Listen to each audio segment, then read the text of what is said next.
Kemuliaan bagimu, ya Raja Surgai penghibur roh kebenaran yang hadir di segala tempat serta memenuhi segala sesuatu, harta simpanan segala yang baik serta sang pemberi hidup, datanglah dan tinggallah dalam kami serta bersihkanlah dari segala kenajisan dan selamatkanlah jiwa kami yang maha baik. Allah Maha Kudus, Sang Kuasa Maha Kudus, Sang Bapa Maha Kudus, kasihlah kami. Allah Maha Kudus, Sang Kuasa Maha Kudus, Sang Bapa Maha Kudus, kasihlah kami. Allah Maha Kudus, Sang Kuasa Maha Kudus, Sang Bapa Maha Kudus, kasihlah kami. Kemuliaan bagi Sang Bapa, Sang Putra, serta Sang Roh Kudus, sekarang dan selalu, serta sepanjang segala abad. Amin. Ya Sang Tritunggal Maha Kudus, kasihanlah kami. Ya Tuhan, ampunilah dosa-dosa kami. Ya Baginda, maafkanlah pelanggaran-pelanggaran kami. Ya Sang Maha Suci, kunjungilah kami dan sembuhkanlah kelemahan-kelemahan kami demi nama-Mu. Tuhan kasanilah, Tuhan kasanilah, Tuhan kasanilah. Kemuliaan bagi Sang Bapa, Sang Putra, serta Sang Roh Kudus sekarang dan selalu, serta sepanjang segala abad. Amin. Bapa kami yang di surga, dikuduskanlah nama-Mu, datanglah kerajaan-Mu, jadilah kehendak-Mu di atas bumi seperti di dalam surga. Berikanlah kami pada hari ini makanan kami yang secukupnya, dan ampunilah kami akan kesalahan kami, seperti kami juga mengampuni orang yang bersalah kepada kami. Dan janganlah membawa kami ke dalam pencobaan, tetapi bebaskanlah kami dari si jahat. Karena Engkau punya kerajaan, kuasa, dan kemuliaan Sang Bapa, Sang Putra, serta Sang Roh Kudus, sekarang dan selalu, serta sepanjang segala abad. Amin. Bapa Surgawi, Allah kami yang mengasihi kami, yang kami kenal dalam nama Tuhan Yesus Kristus, kami sungguh mengucap syukur kepadamu pada malam hari ini, karena seharian penuh hingga detik ini Engkau telah menuntun kami, menjaga kami, memelihara kami, sehingga kami boleh selamat, sehat, tidak kurang satu apa. Itu semua karena kemurahan Tuhan yang senantiasa Tuhan limpahkan pada kami. Dan terima kasih pula bahwa Engkau masih menganugerahi kami jam ini, saat ini, untuk kami bisa bersama-sama berkumpul melalui Zoom, melalui Google Meet ini untuk belajar tentang Engkau, Allah kami yang sangat misterius, namun yang telah menyatakan dirimu oleh karena kasih yang begitu besar kepada dunia ini, dengan mengirimkan sabdamu untuk menjadi manusia melalui sang perawan Maryam bernama Yesus yang disebut Kristus. Kiranya Engkau menolong jam ini supaya kami boleh mengerti akan kehendak-Mu yang kudus. Kami menyerahkan malam hari ini sepenuhnya hanya di dalam nama sabda yang telah menjadi manusia, Tuhan kami Yesus Kristus. Amin. Dalam nama Sang Bapa, Sang Putra, serta Sang Roh Kudus. Amin. Ya. Baik, sekali lagi selamat malam, selamat berjumpa kembali. Kita akan mereview sebentar untuk yang pelajaran minggu lalu ya, yaitu tentang pengakuan iman Nikia, ya, di mana kita perlu sekali mendeklarasikan iman itu, oleh karena manusia itu terdiri dari lahir dan batin, jasmani dan rohani. Ya, makanya ketika rohaninya, hatinya, kalbunya itu percaya kepada Allah, maka harus dideklarasikan lewat ucapan, lewat mulut, sebagaimana dikatakan oleh Roma pasal 10 ayat 9 sampai 10 yang bunyinya demikian, bahwa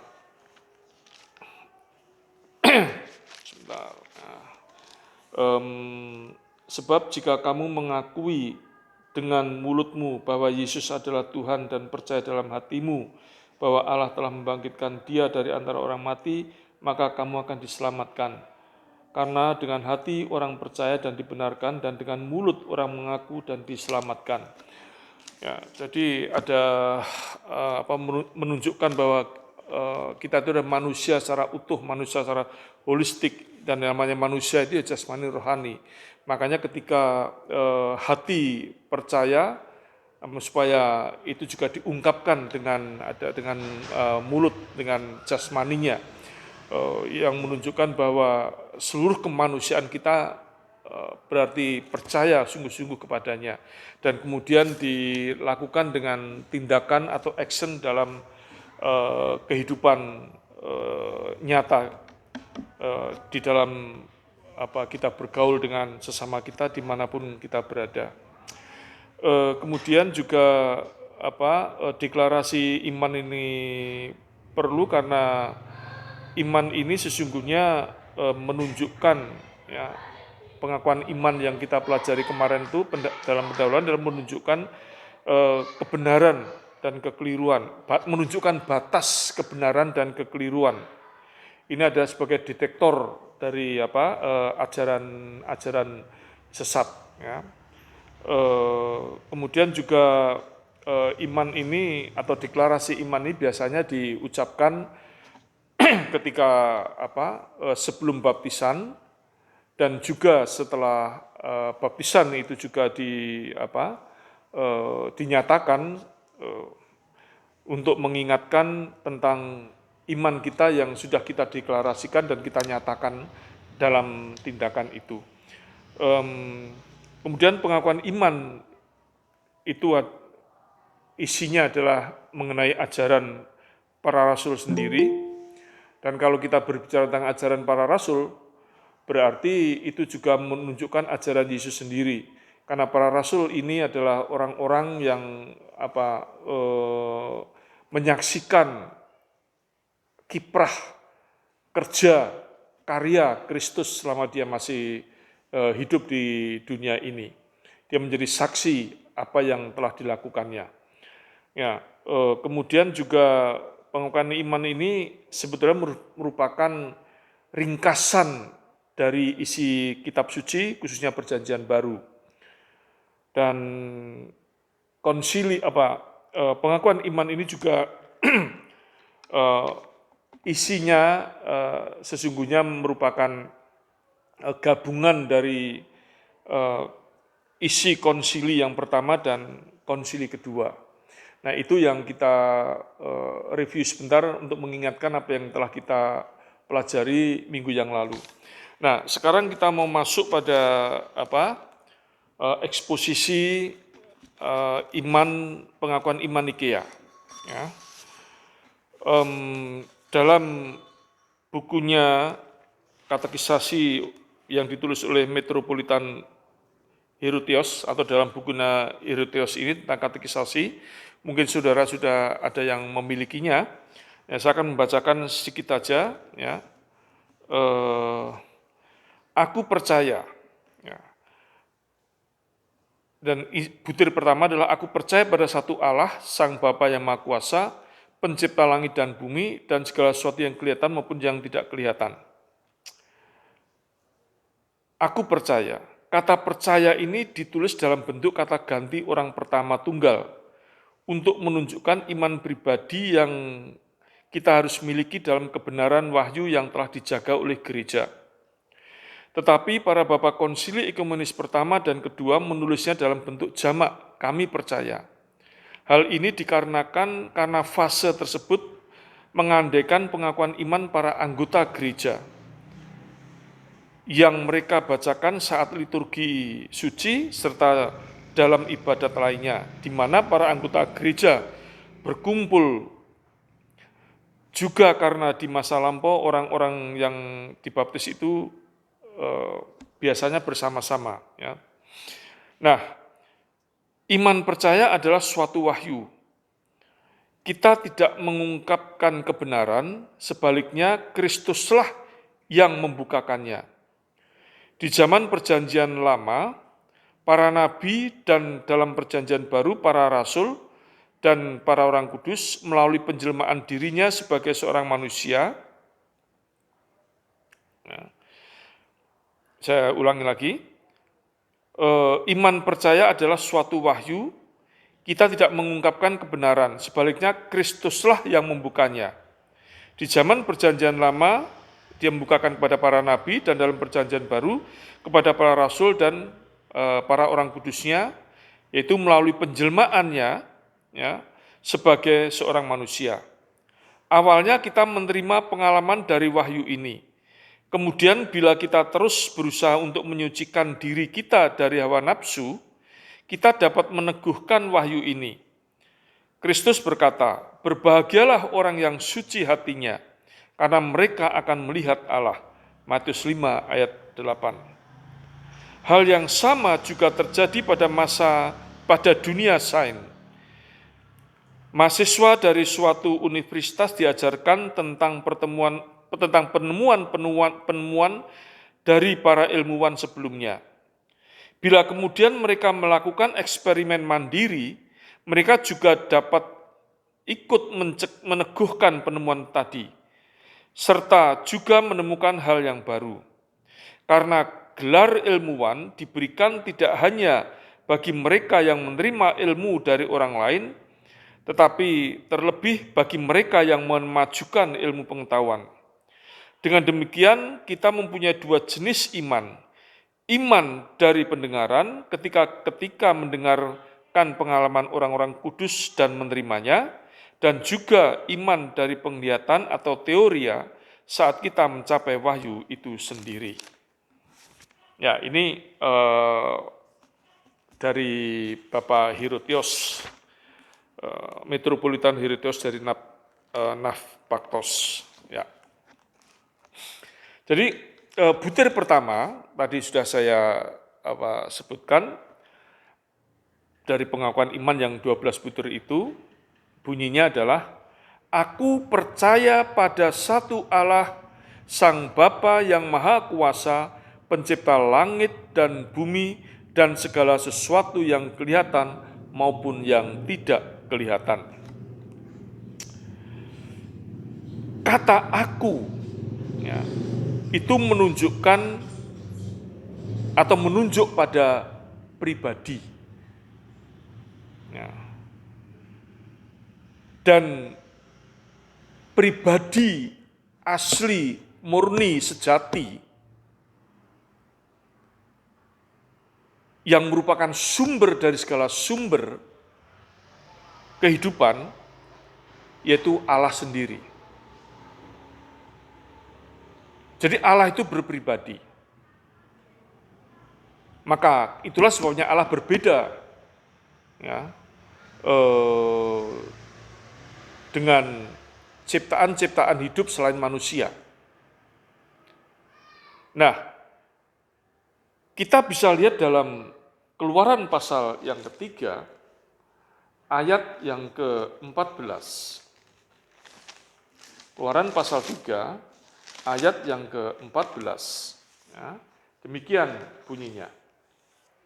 Firman Allah kepada Musa, aku adalah aku. Lagi firman-Nya, beginilah kau katakan kepada orang Israel. Orang Israel itu, akulah aku, telah mengutus aku kepadamu. Jadi dalam mengenalkan dirinya, dalam pewahyuan dirinya kepada Musa, Allah mengatakan akulah aku. Dan ini menunjukkan bahwa Allah itu berpribadi, karena dia punya aku. Ya. Dan Kejadian 1 ayat yang ke-26 ya, juga mencatat mengenai Allah yang memiliki pribadi, di mana dikatakan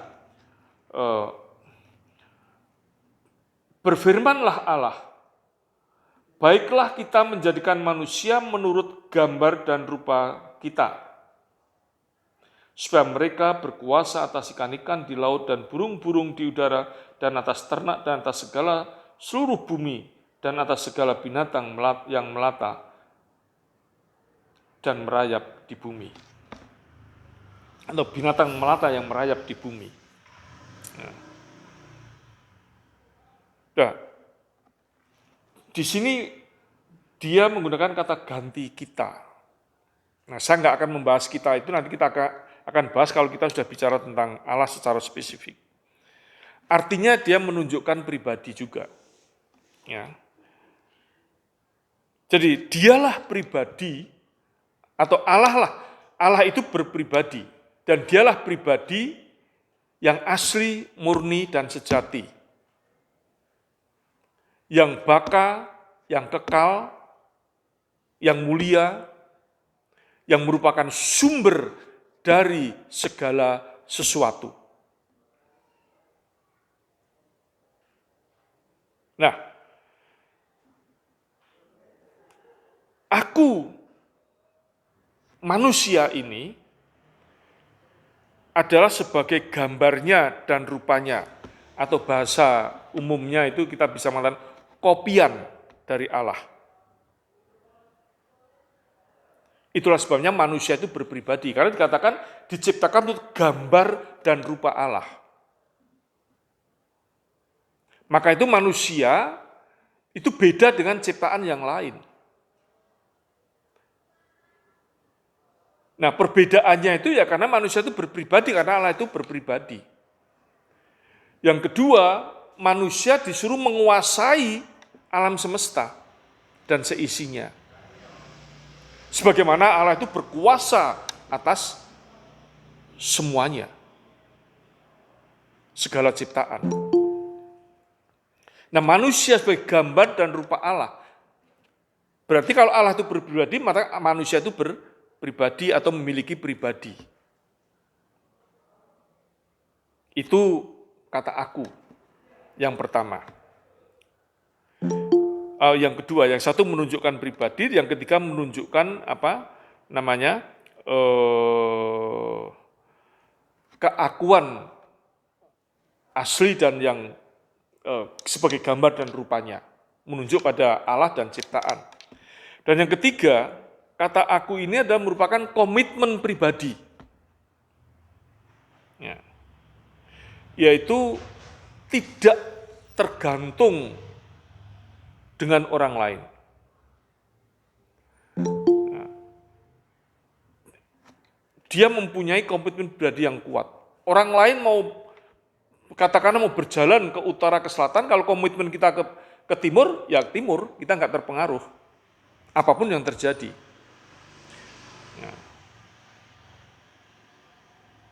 Nah, karena yang mengatakan adalah aku, diriku. Gitu. Maka ini adalah merupakan komitmenku. Aku memutuskan sesuatu, berkomitmen sesuatu, bukan berdasarkan keputusan orang lain. Nah, kalau keputusan orang lain kebenaran cocok dengan aku, ya aku ngikut. Kalau enggak, aku ya enggak. Kan gitu. Artinya independen di sini, aku. Komitmen pribadi. Ya. Nah, kemudian ketika kita kata aku itu ada kelanjutannya, ya, dengan kalimat disambung dengan kalimat lain, dalam konteks pengakuan iman adalah aku percaya kepada satu Allah. Sang Bapa yang Maha Kuasa, pencipta langit dan bumi, dan segala sesuatu yang kelihatan maupun yang tidak kelihatan. Kata percaya ini secara definitif ada di dalam Ibrani pasal 11. Ya, ayat yang pertama. Demikianlah bunyinya. Ya.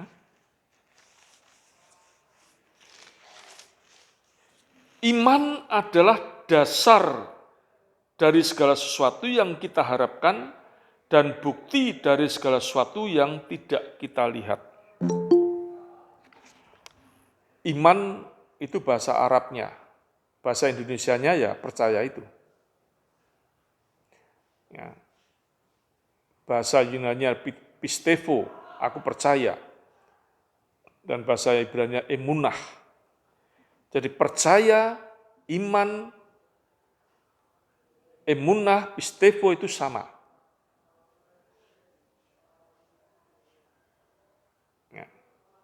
Jadi kalau orang mengatakan aku beriman dan percaya, itu sebenarnya mengulangi kata itu, bukan sesuatu yang berbeda. Jadi di sini iman atau kepercayaan adalah dasar dari segala sesuatu yang kita harapkan.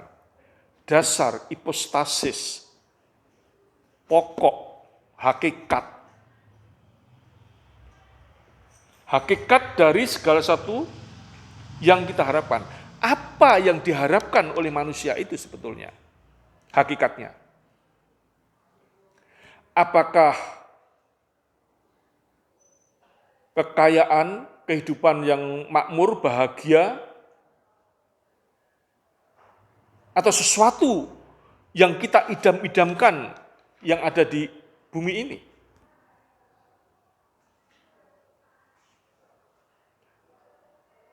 Apa dasar kita percaya? Apa yang kita harapkan? Dasar yang kita harapkan itu apa dalam hidup ini? Keselamatan. Nah, berarti keselamatan. Dan memang itu dasar dari yang kita butuhkan. Nah, keselamatan itu apa? Pertanyaannya, kan gitu. Keselamatan itu bukan satu konsep. Tapi keselamatan itu wujud pribadi.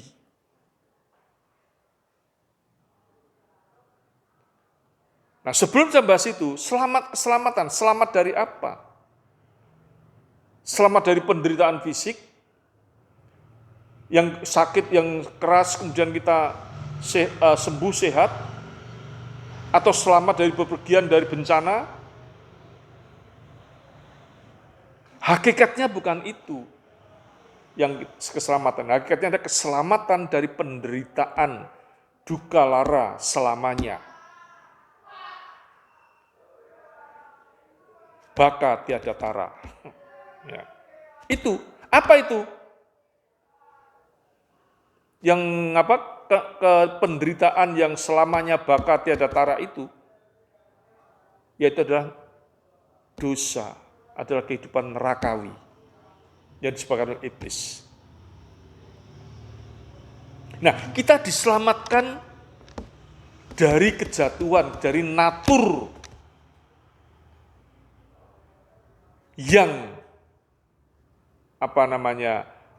langgeng, yang kekal, yang baka, yang mulia, ya, yang sudah jatuh itu.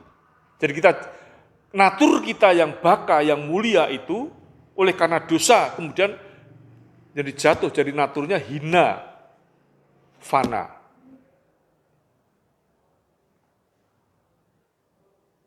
Nah, selamanya. Nah, kita diselamatkan dari natur itu, kejatuhan natur kita itu, dari kehinaan yang fana dan selamanya itu, akibat dari perbuatan iblis. Nah. Dan kemudian di sini, dan bukti dari segala sesuatu yang tidak kita lihat. Apa yang tidak kita lihat itu?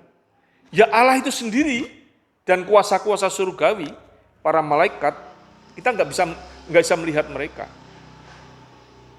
Tapi kita bisa membuktikan dengan iman bahwa mereka itu ada, bahwa Allah itu ada, para kuasa surgawi itu ada, walaupun kita nggak pernah melihat. Jadi iman itulah yang membuktikan bahwa itu ada.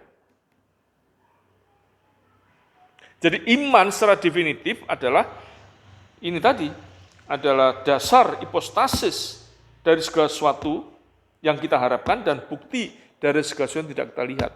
Kalau begitu, iman itu hubungannya hanya dengan Allah. Hanya dengan keselamatan itu. Dan sumber keselamatan adalah Allah sendiri. Jadi tidak ada hubungannya dengan yang lain iman itu. Hanya dengan Allah.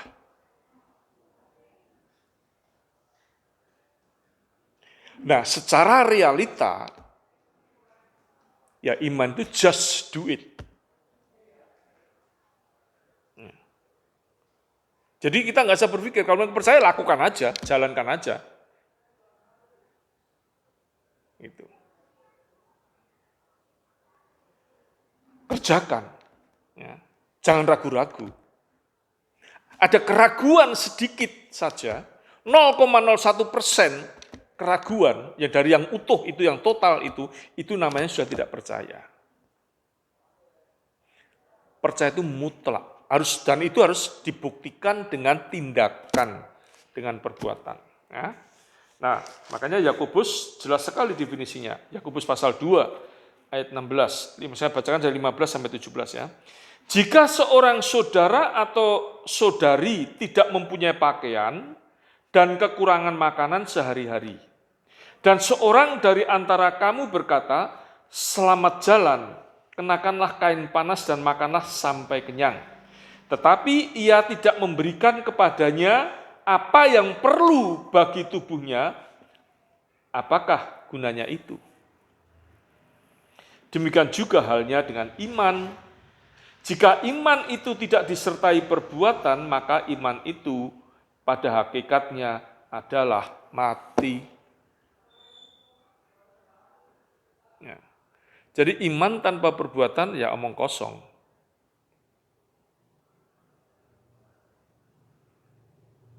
Iman tanpa perbuatan ya bohong. Itu. Jadi kalau beriman ya berbuat, sudah. Itu simpel, sesimpel itu, realitanya seperti itu. Ya. Jadi kalau orang sama sekali berkata banyak tapi tidak berbuat ya sudah, itu nggak ada gunanya. Ya, percaya itu ada dua jenisnya, yaitu percaya tentang dan percaya kepada. Nah, percaya tentang itu tidak memiliki implikasi apapun juga. Ya. Tidak punya implikasi apapun juga. Ya. Iblis itu juga percaya. Tapi bukan kepada Allah, tapi percaya tentang keberadaan Allah. Yakobus pasal 2 ayat 19. Ya. Engkau percaya bahwa hanya ada satu Allah saja, itu baik. Tapi setan-setan pun juga percaya akan hal itu dan mereka gemetar.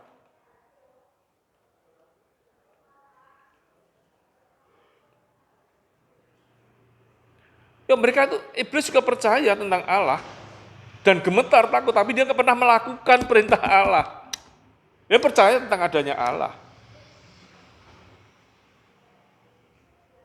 Bahkan dia sampai gemetar loh, tapi dia nggak pernah melakukan perintah Allah. Dia selalu berlawanan, dia selalu menjadi oposisi permanen dari Allah.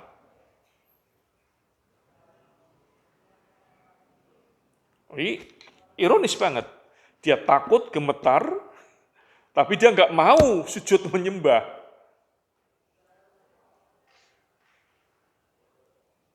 Itulah setan, kata Yakobus.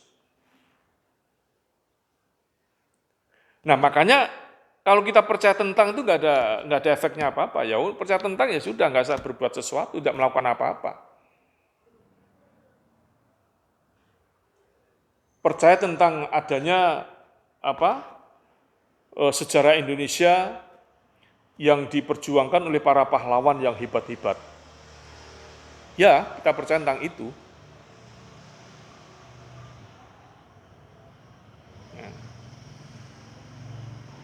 Bukan percaya kepada itu, percaya tentang itu karena kita nggak berbuat, kita nggak melakukan seperti yang mereka lakukan. Itu sebagai ilmu pengetahuan saja, begitu. Ya ada, memang iya betul, pernah terjadi pada waktu itu. Aku percaya tentang itu, kan itu. Tapi percaya yang kedua adalah percaya kepada. Nah, ketika kita bilang percaya kepada, mempunyai konsekuensi, mempunyai implikasi. Apa itu implikasinya dan konsekuensinya? Adalah melaksanakan. Tidak ada kata lain.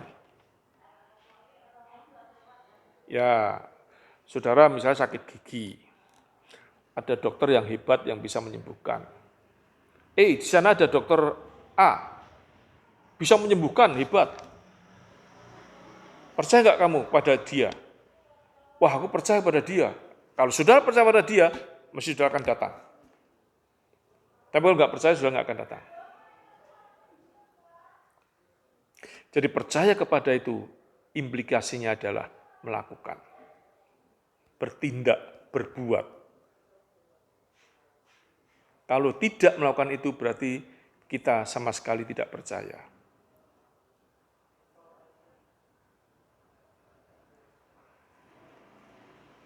Ada seorang akrobatik yang hebat. Udah menunjukkan dengan di depan mata ribuan jutaan orang bahkan. Dia membentangkan kawat dari gedung pencakar langit yang satu ke pencakar langit yang lain. Kemudian dia berjalan, meniti kawat itu. Dengan enaknya dia berjalan, akhirnya sampai ke seberang. Orang melihat dengan mata kepala, ya menyaksikan sendiri, dengan mata kepalanya sendiri, menyaksikan sendiri, tapi kemudian di-challenge, ditantang sama orang itu. Siapa yang mau tak gendong, tak tuntun, tak bawa dari tempat ini ke tempat, kembali lagi ke tempat sana. Saudara percaya dan oh ya bisa, tapi ketika saudara itu nggak mau, ya nggak ada kepercayaan, berarti kepercayaan nggak total. Masih ada ketakutan, kekhawatiran, berarti nggak percaya. Kalau percaya sudah langsung aja, oke saya mau, jalan, deng. Kalau nggak masih mikir berarti nggak percaya. Jadi percaya itu harus total dan melakukan apa yang kita percaya. Baru itu yang namanya percaya.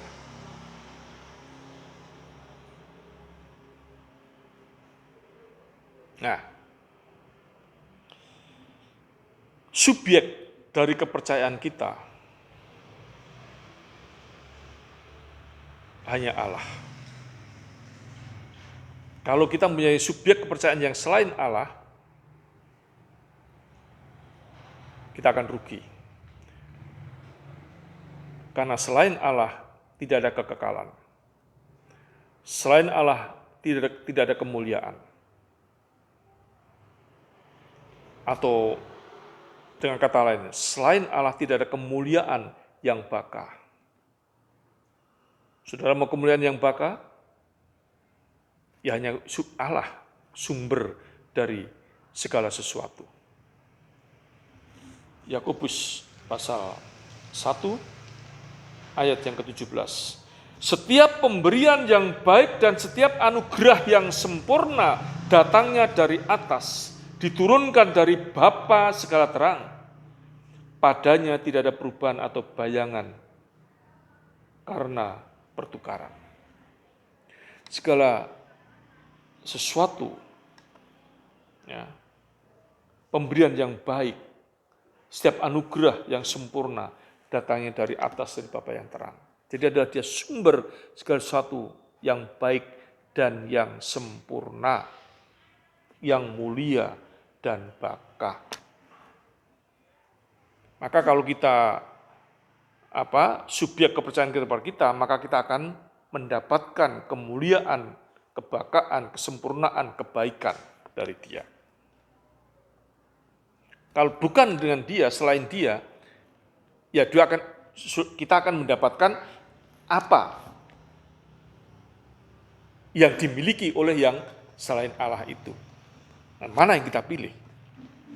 Kan gitu. Ya.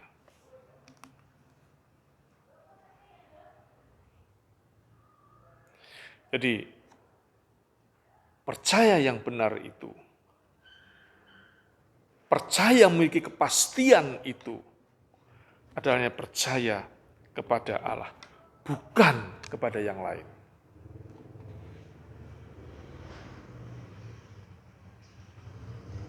Nah, proses kepercayaan itu adalah pertama melalui pendengaran.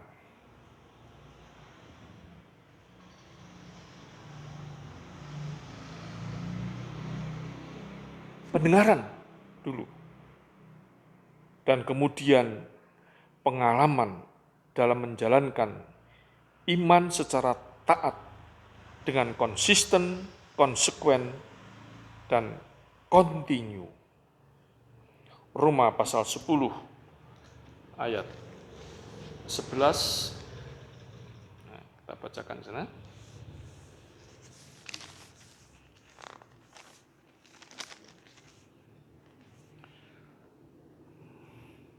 sampai 14, sebenarnya sampai 15, tapi saya bacakan yang ini aja, yang 14 saja ya, supaya nggak terlalu panjang ya.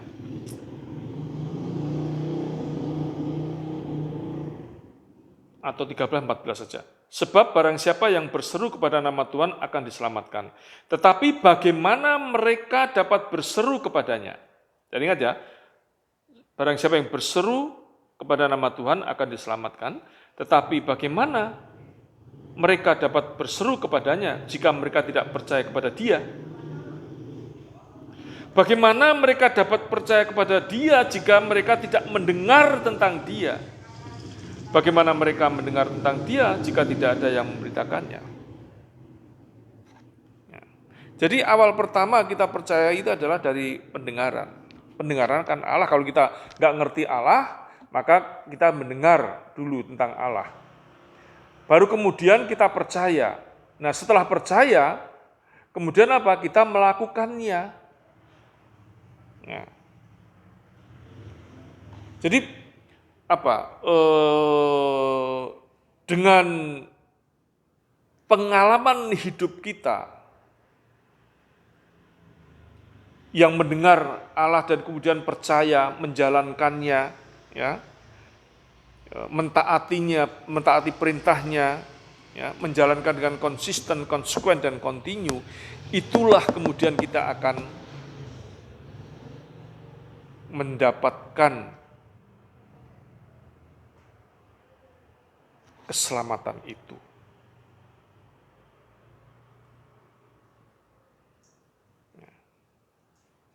Maka tadi dalam kata-kata dari Bapak Metropolitan Herodes tadi, ya,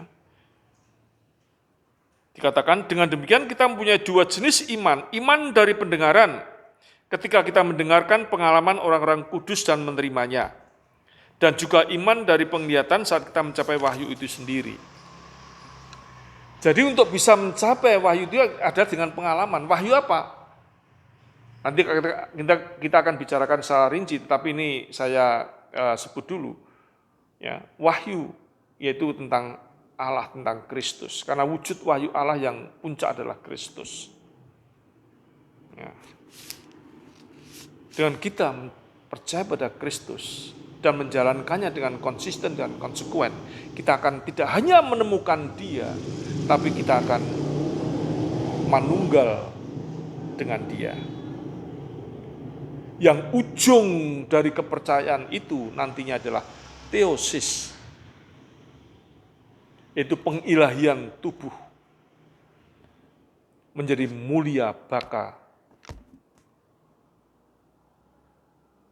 dikembalikannya kodrat yang telah jatuh tadi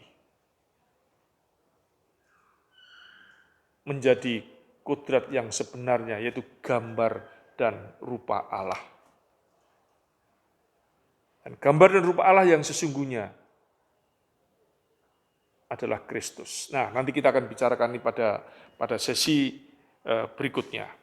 Ya, kalau kita bicara tentang inkarnasi. Baik. Jadi kenapa kita harus percaya pada Allah? Ya karena Dialah yang maha baka dan mulia. Dan prosesnya adalah melalui iman karena pendengaran. Nah kalau iman pada pendengaran itu kalau nggak ditingkatkan dengan perbuatan, ya percuma. Maka mendengar tentang berita tentang Kristus melalui para kesaksian para rasul yang diterus sampaikan oleh para penerusnya, para orang kudus, ya.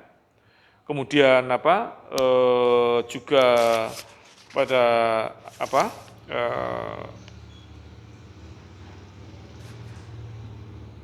orang-orang yang diutus lainnya, ya. Maka kita akan menemukan Dia. Jadi pendengaran tentang Allah dan tindakan melakukan dengan konsisten, konsekuen, dan kontinu itu akan menghasilkan keselamatan yang mutlak.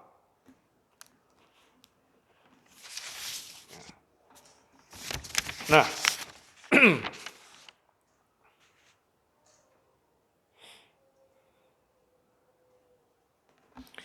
jadi sekarang kembali kepada aku percaya kepada Allah. Dan subjeknya Allah tadi. Ya. Karena apa? Karena dosa yang menyebabkan keterpisahan kita dengan Allah. Kodrat yang mulia dan baka tadi menjadi hina dan fana. Nah, untuk menjadi mulia dan baka, sekali lagi, percaya kepada Allah yang mulia dan baka itu. Dengan taat menjalankan perintahnya, maka kita akan menyatu dan manunggal dengannya. Itulah sebabnya kenapa dalam pengakuan iman dikatakan, aku percaya kepada Allah. Sebab kita ini manusia ini adalah aku yang rusak, aku yang jatuh, aku yang tidak mulia lagi, aku yang jauh dari gambaran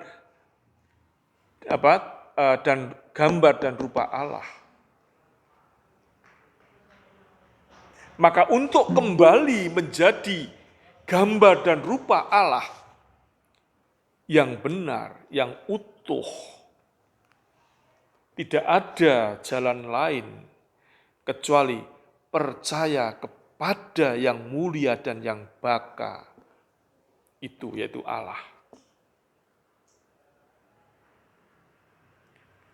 Dan kepercayaan tadi katakan menjalankan, melakukan, menindaklanjuti dengan taat secara konsisten, tidak berubah. Ya, secara konsekuen dan secara kontinu, maka pemanunggalan itu akan terjadi. Kalau kita tidak percaya kepada yang bukan Allah, maka kita akan tidak pernah menyatu dengan yang baka itu. Maka penting sekali, maka deklarasi iman ini sungguh-sungguh luar biasa. Kalau kita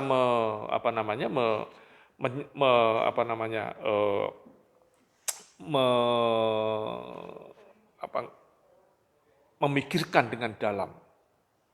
Ya. Ini anugerah yang luar biasa kalau sampai aku ini yang berdosa ini bisa percaya kepada Allah. Nah, pertanyaan sekarang, Allah, siapa Allah yang kita percaya itu? Nah, jangan sampai juga kita keliru. Loh, kan Allah hanya ada satu, tidak ada yang lain.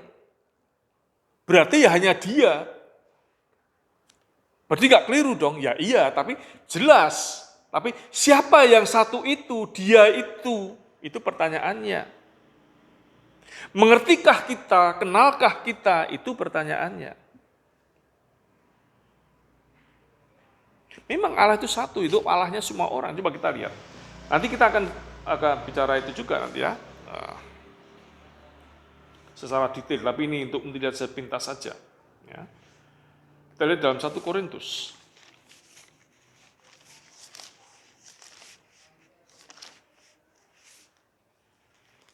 Pasal yang ke-8. Ayat yang ke-6.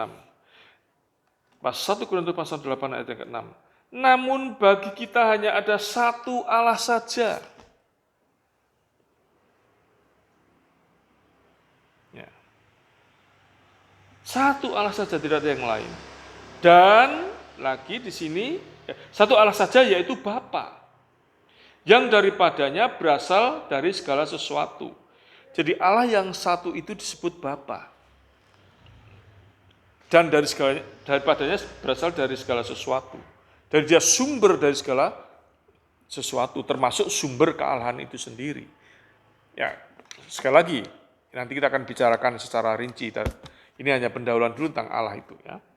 Nah, dan satu Tuhan saja, yaitu Yesus Kristus, yang olehnya segala sesuatu telah dijadikan, dan yang karena Dia kita hidup. Ya, jelas kalau begitu. Kalau Allah itu satu, artinya tidak hanya Dia. Ya, berarti hanya Dia. Tapi permasalahannya kembali, siapakah Dia? Kenalkah kita dengan Dia? Itu permasalahannya. Nah, kalau kita berbicara Allah dari segi ontologisnya, tentang keberadaannya, tentang eksistensinya, tentang hakikatnya, maka kita tidak akan pernah mengerti.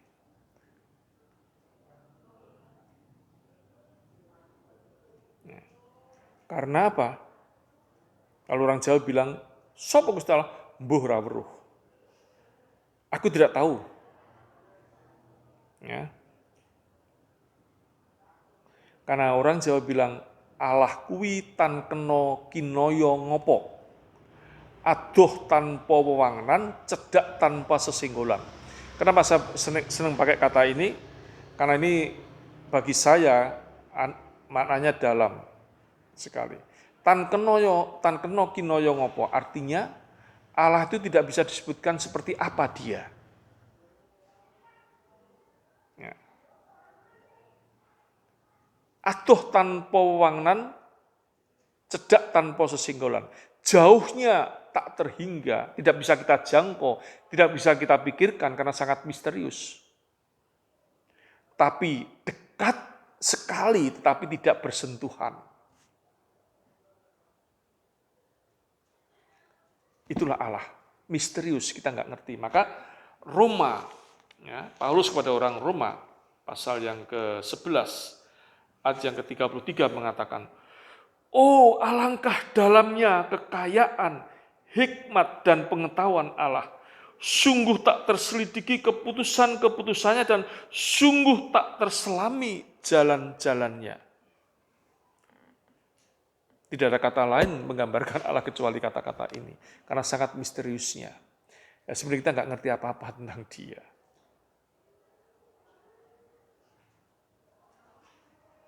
Ya. Kemudian sudah bertanya, loh kalau Allah itu kita nggak ngerti tentang Dia, kita tidak pernah melihat Dia, ya, dan memang kita nggak pernah melihat Dia. Adoh tanpa wewangenan, jauhnya tak bisa dimengerti, tidak bisa terlihat mata maupun batin. Hanya batin yang diterangi yang bisa melihat tentunya. Tapi batin yang berdosa, batin manusia jatuh yang belum diterangi itu ya sulit melihatnya. Samar-samar. Kalaupun dia sebaik-baiknya samar-samar. Ya. Tapi dia nggak pernah mengerti sejatinya itu Dia apa. Ya. Alkitab mengatakan demikian, coba kita lihat. Di dalam Perjanjian Lama dulu, misalnya dalam Keluaran, ya, pasal yang ke-33,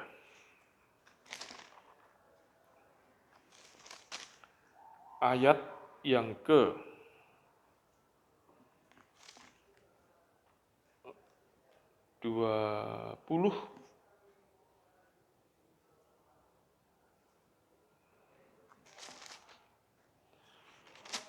dikatakan demikian.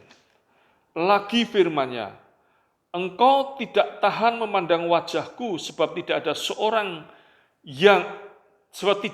orang yang memandang aku dapat hidup. Ayat 20, ayat 23. Pasal yang sama, Keluaran 33.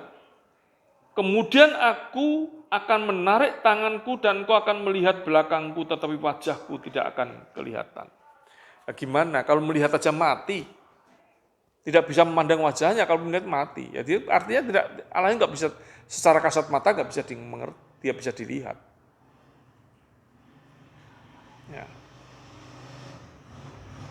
Kenapa? Karena diterangkan oleh Yohanes sendiri ya dalam Injilnya yang pasal yang keempat, ya, ayat yang ke-24. Allah itu roh. Allah itu roh. Ya. Artinya apa? Allah itu nggak bisa dilihat. Jangankan Allah yang roh, roh itu apa? Roh ya roh. Kalau bahasanya Yohanes itu dikatakan pneuma. Ya. Dan diibaratkan seperti angin. Ya, kita nggak pernah melihat angin, tapi kita merasakan angin itu ada.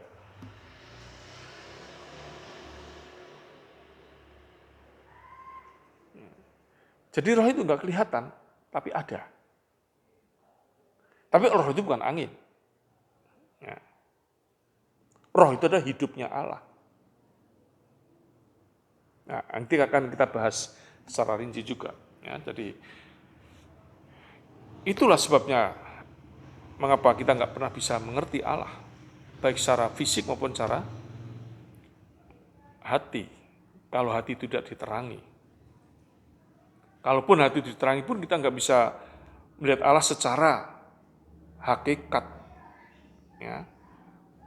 Kita disatukan dengan Allah bukan secara hakikat, tapi secara energi. Ya. Nah, kemudian, tapi hanya ada satu sebetulnya yang bisa melihat dia. Siapa itu? Yohanes pasal 1 ayat 17. Tapi sebelum itu kita lihat dalam 1 Timotius 6 ayat 16. Atau mungkin 1 Korintus dulu, urutannya bukanya supaya enak.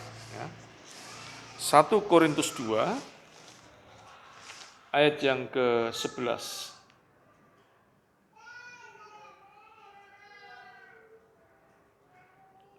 Atau 10-11 saya bacakan. Karena kepada kita Allah telah menyatakannya oleh roh, sebab roh menyelidiki segala sesuatu, bahkan hal yang tersembunyi dalam diri Allah. Siapa gerangan di antara manusia yang tahu apa yang terdapat di dalam diri manusia selain roh manusia sendiri yang ada di dalam dia? Demikian pula lah tidak ada orang yang tahu apa yang terdapat di dalam diri Allah selain roh Allah. Tidak ada seorang pun yang tahu, kecuali roh Allah itu sendiri, yang ada di dalam Allah, yang tahu tentang Allah. Makanya tadi saya katakan, kalau kita bisa, hati kita bening, ya, kita sudah diterangi oleh Roh Kudus, maka kita akan bisa melihat Allah. Sebagaimana dikatakan oleh Bapak Heritos tadi, berbagailah orang yang suci hatinya, karena mereka akan melihat Allah. Dalam Matius pasal 58. Nah, orang yang suci hatinya adalah orang yang sudah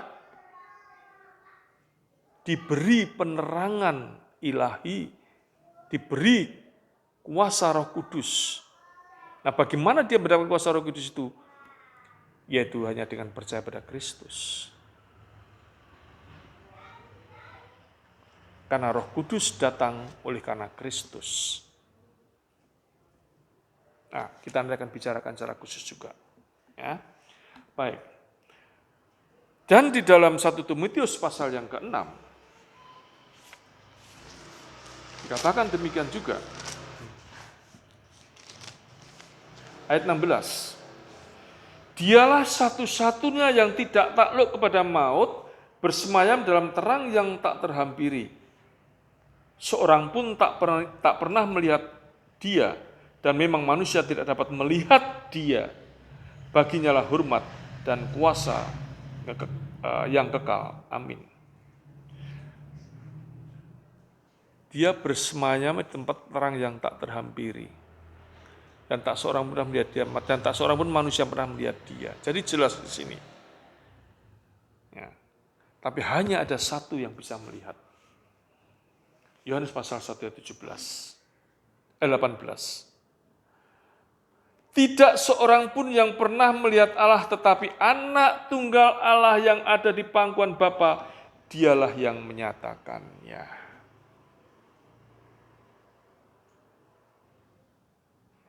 Nah, siapa dia? Ya nanti kita bicarakan dalam kristologi. Ini kaitannya masih dengan Allah secara ontologis tadi. Enggak ada seorang pun yang pernah melihat Allah. Nah kalau begitu Romo, bagaimana kita bisa berbicara tentang Allah? Kalau Allah saja tidak bisa dimengerti, tidak orang pernah melihat Allah, berarti tidak orang yang pernah menyaksikannya. Bagaimana kita sekarang dengan enaknya sekarang ini saat ini kita bisa bicara tentang Allah? Allah yang mana yang dibicarakan itu?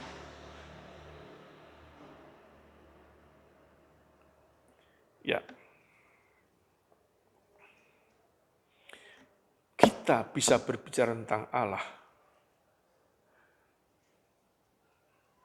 bukan karena kesucian hati kita. Ya. Sama yang dikatakan oleh Bapak Ireneus tadi. Ya. Kita tidak mengungkapkan kebenaran, sebaliknya Kristuslah yang membukakannya. Karena dia adalah wahyu Allah puncak. Tapi sekali lagi nanti kita akan bahas itu. Tapi kembali ke sini nanti. Jadi, kalau kita bisa membicarakan tentang Allah, oleh karena Allah yang punya inisiatif untuk mewahyukan dirinya. Wahyu itu bahasa Arab. Bahasa Indonesianya dah gampangnya mengenalkan dirinya. Bahasa Yunaninya apokalipsis, membuka rahasia dirinya. Nah kalau Allah tidak mengenalkan dirinya, Allah tidak mewahyukan dirinya, Allah tidak membuka rahasia dirinya, maka kita sama sekali tidak mengerti tentang dia. Nah kalau kita bisa berbicara karena Allah mewahyukan dirinya, mengenalkan dirinya, membuka rahasia dirinya. Jangankan Allah, saudara yang saya kenal di sini, katakanlah saya sudah yang pernah saya lihat dan datang ke sini untuk mungkin 1 minggu atau 10 hari, itu Kevin ini ikut. Dan saya pernah ketemu dia di sana juga, di daerahnya sana, di kota kelahirannya sana. Ya. Itu pun saya juga nggak bisa mengerti Kevin itu siapa. Kecuali dia mengenalkan dirinya pada saya. Atau kecuali saya tanya, kemudian dia menjawabnya. Dan karena sudah akrab, dia mengenalkan dirinya. Ya, yang saya tahu ya sejauh yang dia wahyukan, sejauh yang rahasianya dia bukakan kepada saya, sejauh yang dia kenalkan dirinya kepada saya, ya hanya namanya Kevin. Orang tuanya pun, ya dia sudah pernah mengatakan, tetapi saya nggak lupa namanya siapa. Kemudian sekolahnya di mana? Rumahnya, alamatnya di mana? Nah, itu karena dia mengatakannya, mengenalkannya, membuka rahasianya. Nah, sejauh dia membuka rahasianya itu, sejauh itu yang kita mengerti. Selebihnya ya, aku nggak ngerti tentang Kevin. Kalau kemudian saya menceritakan Kevin yang tidak pernah dia nyatakan dirinya itu, ya, katakanlah saya bilang, wah dia itu pembalap ulung, dia suka kebut-kebutan, ya saya bohong. Bahasa lain saya memfitnah, loh dia nggak pernah mengenalkan dirinya kok, saya bisa ngomong itu berarti saya membuat karangan. Kan gitu. Ya kita harus mengatakan, menilai seseorang yang sejauh yang dia katakan, selebihnya kita nggak boleh mengatakan dari itu. Kalau kita bisa mengatakan yang lebih jauh dari yang dia kenalkan, dia nyatakan, dia buka rahasianya, berarti kita ngarang. Nah bahaya, kalau karangan itu benar, kalau salah. Jadi fitnah timbulnya, jadi masalah dalam hidup. Itu. Jadi, ya sejauh Allah mengenalkan dirinya itu saja yang kita tahu. Ya, saudara sama saya, ini semuanya ini sama saya. Tanyakan ya Romo Lazarus. Ya, kecuali Kevin tahu keluarga saya. Kecuali tahu alamatnya, rumahnya, ya, daerahnya, yang lain nggak tahu. Hanya tahu Romo Lazarus, mungkin tahu gereja ortodok di Jogja, mungkin tahu juga alamatnya di mana. Ya mungkin tahu bahwa Romo yang melayani di gereja ortodok Dionysius. Tapi selebihnya nggak tahu kan? Loh, jangankan saya dan saudara, saya dengan Kevin, saya dengan istri saya saja, Atau kalau saudara ada punya istri atau yang nanti akan beristri, akan tahu. Saudara nggak pernah mengerti sebetulnya pasangan saudara itu siapa. Hanya sejauh dia menyatakan diri yang kita kenal, makanya ya kita akan terheran-heran nanti. Wah, kenalannya baik. Wah, kelihatannya dia kalem ya. Wah, dia ini begitu sudah jadi suami istri baru terbuka. Ternyata begini, ternyata begini, baru terbuka. Ya itu. Dan itu pun juga kita nggak pernah ngerti secara tuntas siapa dia. Yang tahu tentang dirinya sendiri adalah hanya dirinya sendiri, hanya roh yang ada dalam diri kita ini, dan Allah, sudah. Demikian juga yang tahu dalam diri Allah, hanya roh Allah dan Allah. Tidak ada yang lain. Nah kita ini sekarang mengerti Allah, membicarakan Allah, mengenal Allah, percaya kepada dia, sejauh dia mengenalkan dirinya. Selebihnya kita nggak tahu apa-apa. Dan ini yang kita jangkau dengan iman saja. Nah makanya kalau orang mencari-cari tentang Allah, siapa Allah, termengotak-atik sendiri, nggak tahu, ya, tapi mengarang-arang sendiri, bingung-bingung sendiri, ya bisa gila-gila sendiri. Ya salahnya sendiri, kita nggak tahu kok memaksakan sendiri tahu, mengorek, cari-cari. Ya kan? Sederhana iman itu kepada Allah itu. Sejauh dia mengenal itu yang kita imani, sudah titik. Bahwa firman itu jadi manusia namanya Yesus, ya sudah itu yang kita imani.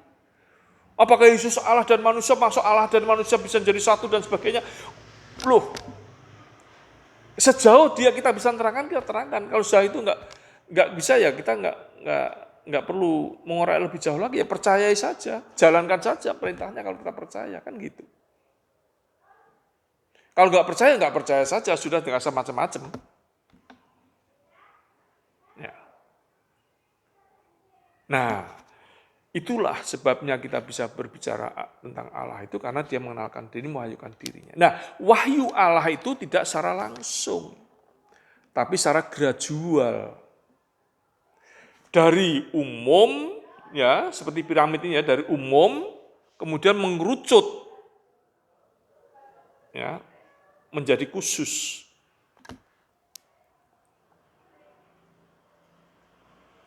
Jadi wahyu ada dua, ada cara Allah mewahyukan dirinya ada dua.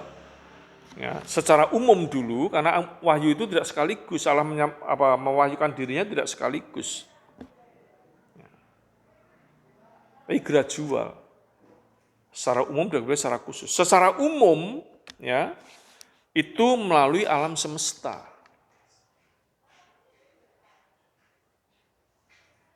Jadi alam semesta ini, ciptaan Allah ini, dunia dan seisinya ini, ya, ini adalah merupakan bentuk wahyu secara umum. Kenapa saya katakan? Karena dengan adanya wahyu ini, maka kita akan bertanya, siapa yang menciptakan itu? Ya. Orang akan bilang secara ilmu itu adanya secara sains adalah bertemunya benda-benda yang besar, terjadi satu gempuran Makanya dikatakan karena Big Bang, ya. Tapi kan besar, benda-benda yang besar itu yang berunturan kan, siapa yang menciptakan benda itu?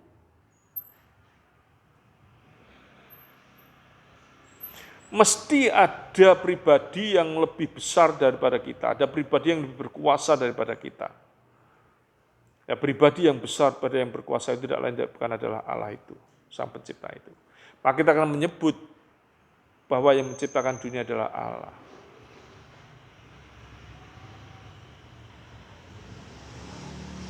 Karena kita manusia nggak akan mampu menciptakan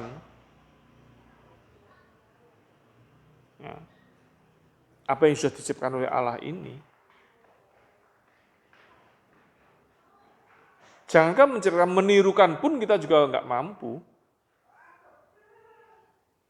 Apalagi menciptakan. Jangankan menciptakan, menirukan. Memelihara pun loh kita kadang-kadang banyak yang kita nggak mampu. Memelihara alam nggak mampu, banyak. Karena apa? Karena keserakahan dirinya. Dulu alam semesta itu luar biasa indahnya. Di suatu daerah yang subur, yang sejuk, nyaman, tidak pernah ada banjir, tiba-tiba ada banjir bandang. Karena apa? Karena keserakahan manusia nggak bisa melihara alam. Pohon-pohon ditebangi untuk kepentingan diri sendiri. Nah, tanah longsor, banjir, karena dirinya sendiri. Memelihara juga apa yang menciptakan.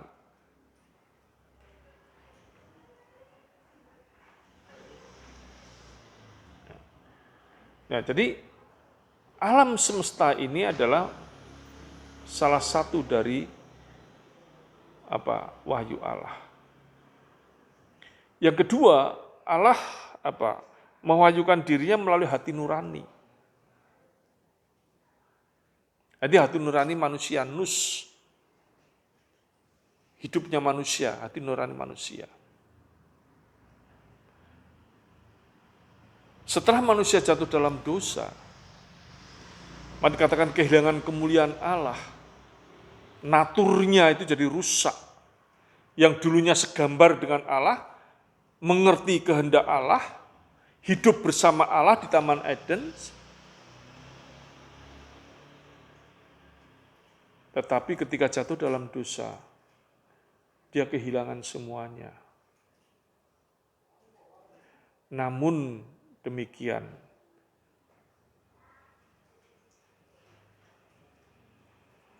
kerusakan itu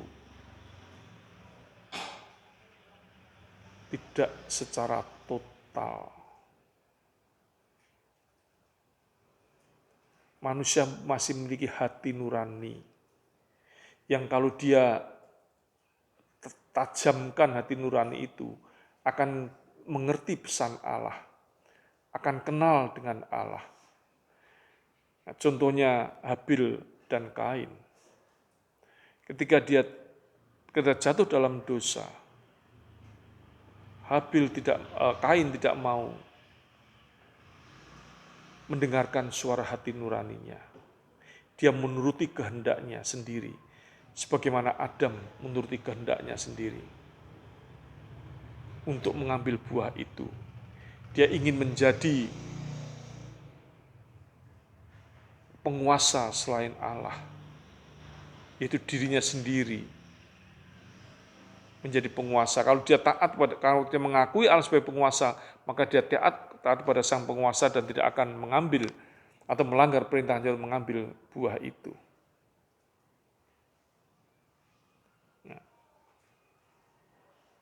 Nah, Kain juga demikian. Maka dia memberikan persembahan-persembahan yang buruk, yang busuk kepada Allah dari hasil tanamannya itu.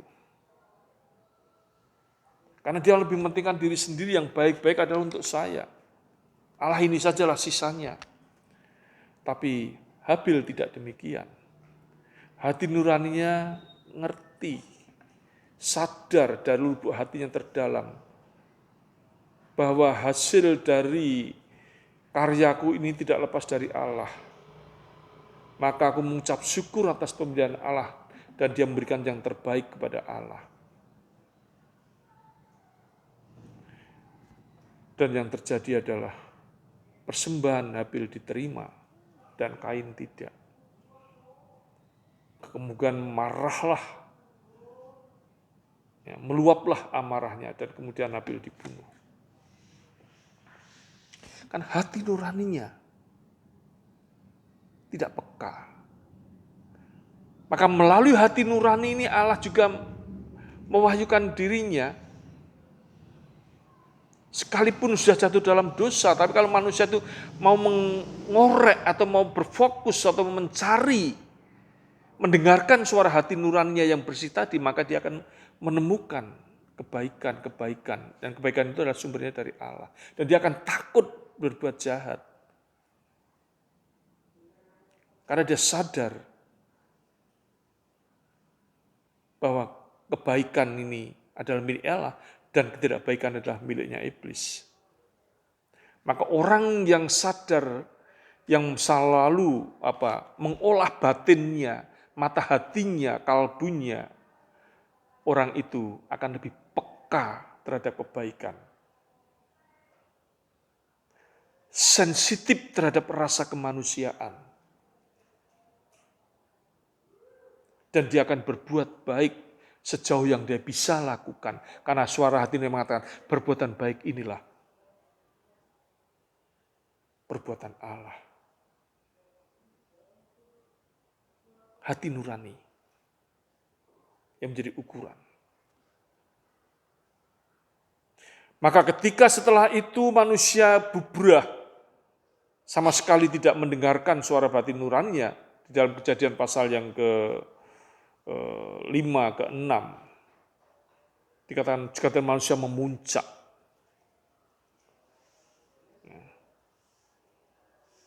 Sampai dihukum dengan air bah.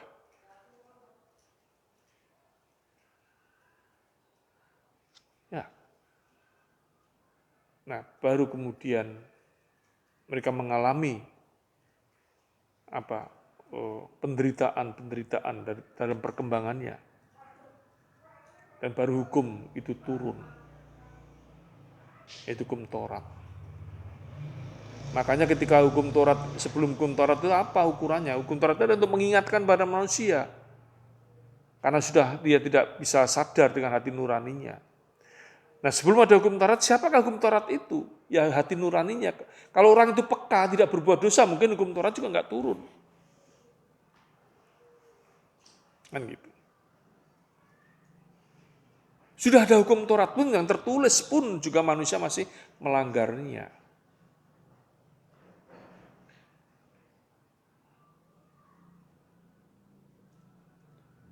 Nah, jadi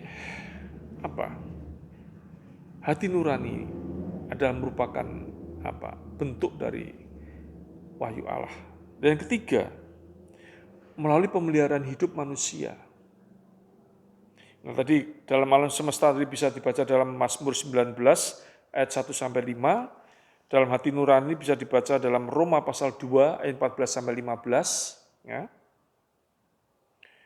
Dan pemeliharaan hidup manusia. Kemudian keberadaan dan kejadian manusia, sejarah manusia dan budaya manusia. Itulah wahyu umum. Nah, nanti ini akan saya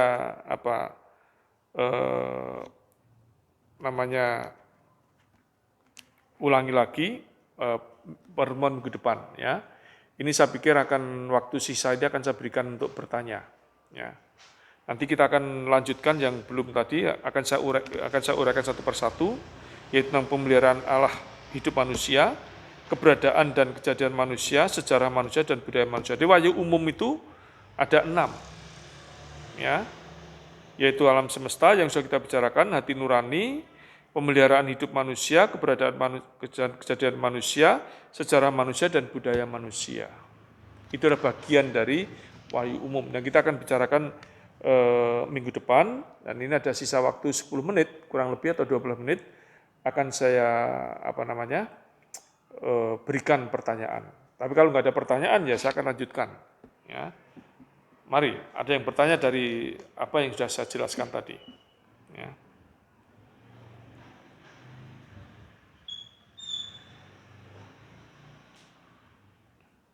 Ada pertanyaan? Pada kemana nih? Langsung on mic saja. Apa? Silakan langsung dinyalakan saja mic-nya. Ya, kalau bertanya, tapi kalau enggak ya enggak apa-apa, jangan dibuat-buat kalau enggak ada pertanyaan. Bertanya kalau enggak tahu aja, kalau tahu ya udah, ya enggak perlu bertanya. Tapi saya mau tanya kalau begitu, apa yang saya jelaskan jelas enggak berarti? Apa terlalu muter sehingga bingung mau bertanya apa? Enggak ada yang jawab juga. Jelas, Mu. Oh ya, Kevin, jelas. Yang lain gimana yang lain? Jelas. Oke. Ya udah kalau gitu berarti nggak ada yang tanya ya? Udah jelas ya? Cukup jelas Romo, terima kasih. Oke, kalau gitu saya lanjut aja ya. 10 menit ini mudah-mudahan bisa mengcover ini ya. Tadi pemeliharaan hidup manusia. Kisah Rasul 14 ayat 16 sampai 17. Nanti saudara baca aja lah ya. Yaitu itu berbicara tentang apa? Musim-musim ini. Dan hidup manusia di dunia ini ternyata dipelihara oleh Tuhan dengan adanya diberikannya hujan, diberikannya panas. Ya, semua musim-musim yang terjadi di alam semesta ini, apa yang terjadi di alam semesta ini adalah merupakan pemeliharaan Tuhan. Ya. Dan kalau saudara bisa memikirkan, ya dengan adanya internet ini, dengan banyak informasi ini kita tahu kan bahwa ada negara yang contohnya ini ya, yang memiliki 4 musim misalnya, dan yang pernah merasakan ke-4 musim itu, pernah menyaksikannya ke sana, hidup di sana. Ada musim salju, ada musim semi, ada musim gugur, musim panas, ya. Kemudian musim gugur dan penghujan, ya. Nah, ada negara yang hanya panas dan penghujan. Ada yang dipenuhi oleh salju saja, ya. 6 bulan terang, 6 bulan gelap, ya, di daerah kutub sana. Tapi di masing-masing wilayah itu tetap ada kehidupan. Allah menciptakan alam semesta ini tidak sembarangan, dia dengan memeliharanya dengan situasi dan kondisi yang ada sesuai dengan keberadaan di mana dunia itu ada. Makanya kalau kita memikirkan di sini, wah kalau hidup di kutub saya nggak bisa hidup, iya karena hidupnya di sini, tapi di sana bisa hidup, kan gitu. Ya coba bayangkan. Kita diajarkan di sini kalau tumbuh-tumbuhan itu makanannya diambilkan dari dalam tanah, dibawa oleh oleh akar, diambil oleh akar, kemudian disalurkan melalui kambium, kulit-kulit itu, dan kemudian disalurkan ke daun, dari daun kemudian diolah menjadi makanan jadi, bantuan matahari, kemudian disalurkan kembali ke seluruh tumbuhan. Nah bagaimana seandainya nggak ada matahari? Makanya ketika di musim salju itu, setelah musim panas kemudian ada musim gugur, musim hujan dan musim gugur, dan kemudian ketika menjelang salju dia hilang, nggak ada daunnya. Maka ketika sudah musim salju, pohon-pohon itu kelihatan mati, kering. Terus kita berpikir bagaimana dia bisa hidup? Kan nggak ada matahari, nggak ada daun, tapi nyatanya hidup. Belum ikan-ikan yang di bawah danau-danau, di laut-laut. Ada kalau danau-danau itu biasanya menjadi beku. Bagaimana kehidupan mereka? Ya. Nah, ini keajaiban Tuhan dalam memeliharanya. Toh mereka hidup, semua dipelihara sesuai dengan kebijaksanaan, dengan kekuasaan Allah itu sendiri.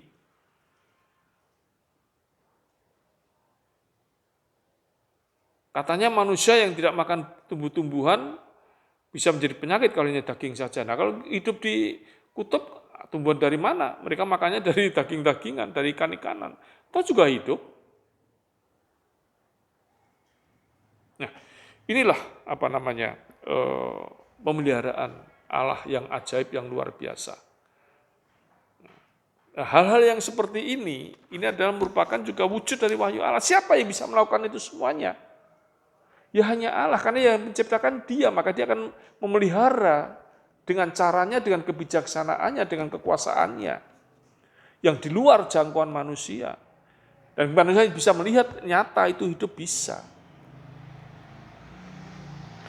Yang keempat, dengan keberadaan dan kejadian manusia itu sendiri, yaitu Mazmur 139, 13-17. Nah kita melihat bagaimana kejadian manusia dan keberadaan manusia itu.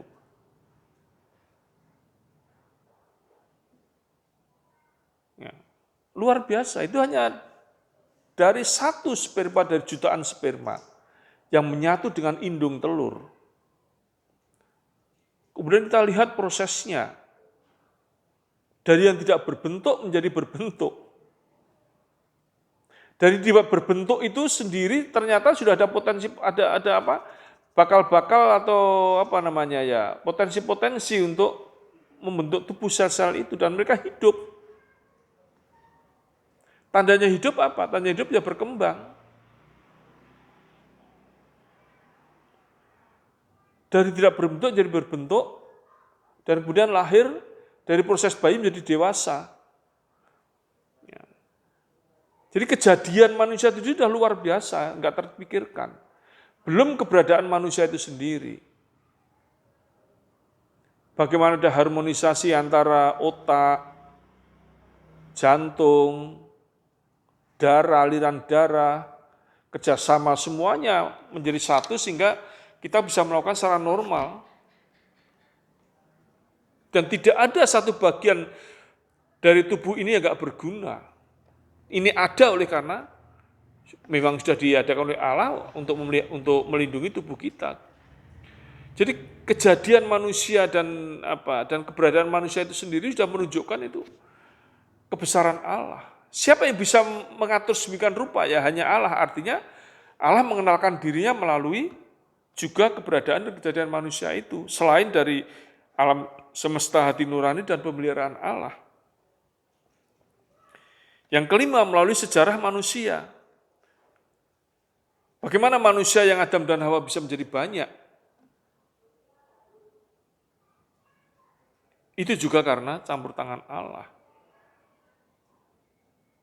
Itu juga karena keberadaan Allah. Juga melalui budaya manusia. Bagaimana manusia itu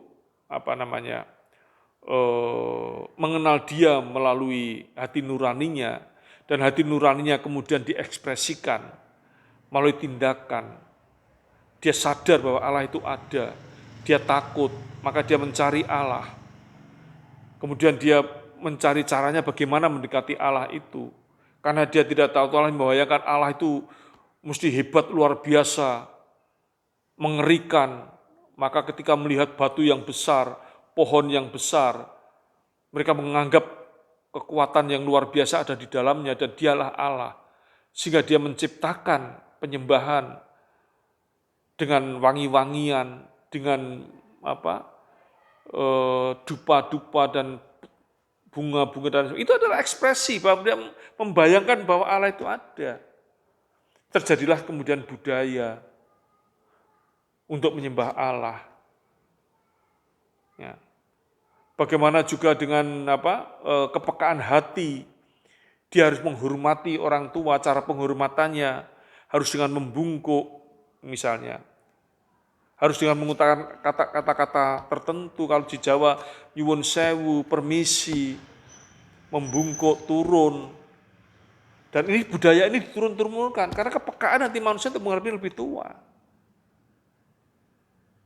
Dan banyak budaya-budaya seperti itu hasil dari kepekaan tadi. Nah ini adalah juga karena apa? Karena menunjukkan bahwa Allah itu ada, kebaikan-kebaikan itu ada, dan budaya-budaya itu sebetulnya adalah baik semuanya. Gitu. Cuman dari budaya satu dengan yang lain berbeda-beda, tapi intinya sama untuk mengekspresikan kebaikan. Tergantung dari nenek moyang pertama kali tadi yang mengajarkannya bagaimana, mau diajarkan turun-temurun. Nah kita lihat sekarang budaya-budaya ini mulai hilang. Dan kalau orang kehilangan budaya, kehilangan jati dirinya. Kalau kehilangan jati dirinya, dia nggak pasti seperti apa dia wujudnya. Maka orang yang memelihara budaya adalah orang yang budaya suatu bangsa, suatu suku adalah merupakan jati diri dari bangsa itu. Maka itu harus dipelihara. Nah, budaya-budaya ini ada menunjukkan juga wahyu Allah. Allah mengenalkan dirinya melalui budaya itu. Nah, makanya inilah yang dilakukan wahyu secara umum. Nah, wahyu secara umum ini adalah fungsinya adalah untuk menunjukkan bahwa Allah itu ada. Gitu. Menunjukkan tentang keberadaan Allah. Nah, Allah itu siapa? Nah, itu dalam wahyu khusus. Jadi wahyu umum itu menunjukkan bahwa Allah itu ada. Makanya dia pengenalannya bahwa ini loh aku ada. Makanya ketika manusia ingin mencari Allah, dia mencari dengan hati nurani tadi. Maka ekspresinya berbeda-beda. Ya, sejauh dia peka, ya maka dia akan berbuat baik. Kalau dia nggak peka akan berbuat jahat. Kalau dia peka, hati nurani tadi, ya dia akan memelihara alam semesta dengan baik. Untuk kepentingan kelanjutan kehidupan mereka dan anak cucunya.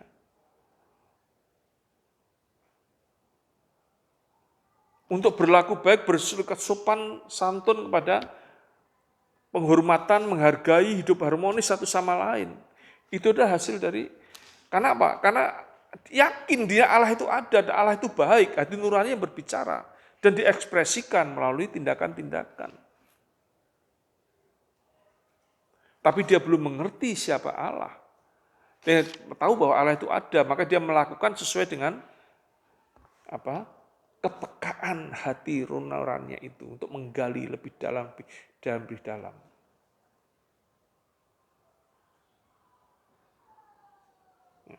Bahkan kalau kita lihat sekarang ini orang percaya pada Kristus, kadang-kadang masih kalah dengan orang-orang yang mau didesir dari orang tua yang melihara budaya itu. Dia melakukan dengan kebaikan, memberikan dengan ikhlas, memberikan penumpangan. Ada orang yang yang kasihan dia nggak perjalanan malam, ya, disuruh mampir, suruh tidur, dikasih makan dan sebagainya. Saya pernah itu melakukan itu, perjalanan jauh, naik sepeda dari Jogja putar dari Jogja, Solo, Purwodadi, Demak, Semarang, kembali Jogja.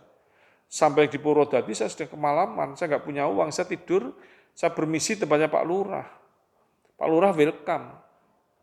Udah disuruh masuk, dikasih tempat yang baik, ditatakan, pasti dikasih makan lagi. Hati nurani, budaya itu masih ada. Sekarang mulai luntur. Ya. Kebaikan-kebaikan itu. Ya. Sudah dihitung dengan materi, udah beda. Nah itu kepekaan itu mulai hilang. Makanya kita tidak boleh hilang kepekaan itu. Yesus itu mengajarkan untuk kita peka. Yesus bilang apa? Kalau kamu ketika aku sakit kamu mengunjungi aku, ketika aku nggak punya tumpangan kamu memberikan tumpangan, ketika aku telanjang kamu memberikan pakaian, ketika aku lapar, haus kamu memberikan makan dan minuman, dan seterusnya. Tuhan siapa? Kapan aku memberikan Tuhan tumpangan, pakaian dan ya ketika apa yang kamu lakukan pada orang kecil itulah kamu melakukannya untuk saya. Nah, sebetulnya orang-orang dulu itu dengan kepekaan itu dia sebetulnya sudah menjalankan apa yang dikatakan Tuhan itu, sudah men-treat Tuhan. Karena orang yang kecil yang membutuhkan itulah ya, yang di-treat Tuhan mengatakan kamu sudah berbuat kepadaku. Mereka belum kenal Yesus, tapi hati nuraninya berbicara tentang itu. Nah, bahkan orang yang sudah kenal Yesus kadang-kadang nggak peduli dengan itu. Nah, jadi hati ini kita harus sadar ya, kekurangan kita di mana. Ya. Nah, jadi itulah apa yang bisa kita bicarakan malam hari ini tentang wahyu umum. Mudah-mudahan dengan mengenal Allah yang satu tadi, ya, dengan pewahyuan Allah tadi, dengan melalui hati nurani ini kita bisa lebih peka lagi. Dan orang yang percaya pada Kristus, hati nuraninya sudah diterangi kembali, harusnya jauh lebih peka lagi dibandingkan orang yang belum. Nah, saya nggak bicara tentang keselamatan, kita bicara hati nurani. Keselamatan sudah miliknya Allah. Haknya Allah, bukan kita yang menghakimi. Oke, saya pikir itu yang bisa saya sampaikan, ini sudah lebih 5 menit. Tapi untuk besok kita akan bicara tentang wahyu khusus. Ya, dari wahyu umum nanti wahyu khusus. Jadi wahyu umum ini adalah untuk membicarakan tentang keberadaan Allah, bahwa Allah itu ada. Ya. Nah, siapa Allah? Yaitu wahyu khusus kita bicarakan minggu depan. Semoga apa yang kita bicarakan malam hari ini bisa lebih terang, bisa menjadi pegangan ya, untuk hidup lebih baik lagi. Jadi kita baru berbicara tentang pengakuan iman ini dari aku percaya pada satu Allah, yaitu Sang Bapa. Bahkan saya belum mengekspresi secara khusus, besok akan saya mungkin besok sudah kita akan sampai ke sini ya. Baik, saya pikir itu. Kalau ada pertanyaan, 2 pertanyaan silakan. Kalau nggak ada kita tutup. Dan terima kasih atas perhatiannya. Dan tolong kalau kurang jelas ya bila aja ketik aja di situ. Romo kurang jelas gimana ya. Nanti saya akan perbaiki. Oke? Baik, nggak ada? Kalau nggak ada, mari kita tutup dengan doa. Ya. Dalam nama Sang Bapa, Sang Putra, Sang Roh Kudus, amin. Ya Allah kami yang Esa, Bapa, Putra, dan Roh Kudus, kami mengucap syukur kepadamu, karena kasih-Mu yang begitu besar, yang telah Kau curahkan kepada dunia ini, melalui sabda-Mu yang Kau kirim ke dunia untuk menjadi manusia, Tuhan kami Yesus Kristus. Dan kasih-Mu adalah kekal, dan kami boleh merasakan, masih bisa merasakan dan akan merasakan kasih-Mu itu yang telah Kau curahkan. Terima kasih atas waktu yang Kau berikan kepada kami dan tuntunan-Mu dan penyertaan-Mu dalam kami belajar dalam 1,5 jam ini. Kiranya Tuhan menanamkan apa yang telah kami dengarkan ini dalam hati dan pikiran kami, supaya kami boleh lebih baik lagi dalam melakukan kebaikan, mewujudkan terang-Mu di tengah-tengah dunia ini, demi kemuliaan-Mu. Dan ampuni jikalau kami masih belum mampu melaksanakan perintah-Mu, karena kebodohan kami, karena keegoisan kami. Dan biarlah untuk selanjutnya Tuhan, melalui Roh-Mu yang kudus, Engkau memberi penerangan dan menguatkan kami untuk kami bisa menjadi alat-Mu yang baik. Terima kasih Allah, Sebentar kami akan berpisah satu sama lain. Kiranya Tuhan menolong kami, saudara kami yang akan melanjutkan pekerjaannya, baik pekerjaan sekolah, perkuliahan, pekerjaan kantor, dan yang lain-lainnya Tuhan sertai supaya bisa menyelesaikan dengan baik. Dan jikalau kemudian ada yang sakit, Tuhan berikan kesembuhan, yang susah Tuhan berikan penghiburan, yang lemah Tuhan berikan kekuatan, yang kekurangan Tuhan berikan kecukupan. Dan biarlah jikalau kami nanti akan kemudian beristirahat malam hari ini, Tuhan tolong dalam istirahat kami supaya kami boleh tidur dengan nyenyak dan bangun dalam keadaan segar bugar, menikmati hidup baru kembali yang Tuhan berikan pada kami esok pagi. Dan pertemukanlah kami kembali pada hari dan jam yang sama minggu depan. Terpujilah namamu sekarang sampai selama-lamanya. Melalui doa-doa dari Sang Tokoh Suci dan para orang kudus semua, ya Tuhan Yesus Kristus Allah kami, kasihanilah dan selamatkanlah kami. Amin. Terima kasih atas perhatian saudara semuanya. Jika ada kekurangan, ada kesalahan, dan hal yang tidak berkenan, mohon dimaafkan. Dan kita berjumpa minggu depan dalam hari dan jam yang sama. Terima kasih. Tuhan memberkati kalian semuanya. Amin.